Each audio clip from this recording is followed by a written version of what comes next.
there. Yodit, just on the location decision, because Dereck mentioned size considerations. You know, you might have 2 floors, and there might be a conversation that says, actually, maybe we only need 1. I guess there's a danger as well as an opportunity there that you make a sort of sweeping decision based on some stats that you've seen in the news about the amount of people that aren't going to tip up to the office in the future and lose a floor. But just you know, give us some of your thoughts on how data can provide a kind of a vehicle to get that size right and to make some of those location decisions that Dereck and Patrick have talked about.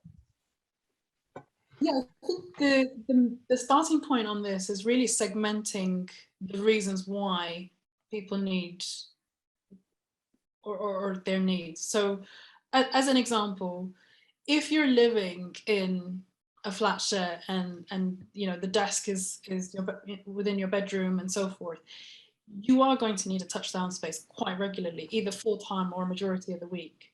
And that could, I think that type of space could be facilitated by something quite local where you're minimizing necessarily transport, but you know, there's going to be a core group of people within most organizations that just cannot sustain full-time working from home for different reasons, right?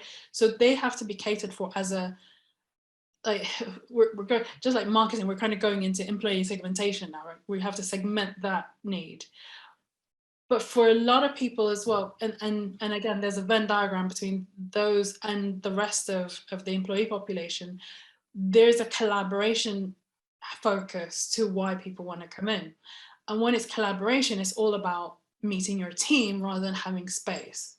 And for those kinds of working kind of styles, you need the centralization because, you know, everyone from across different places need to meet. Now that could only be necessary for, depending on the team collaboration kind of styles, once or twice a month or once a week. And so I still think that for me, what I see is the necessity for both. And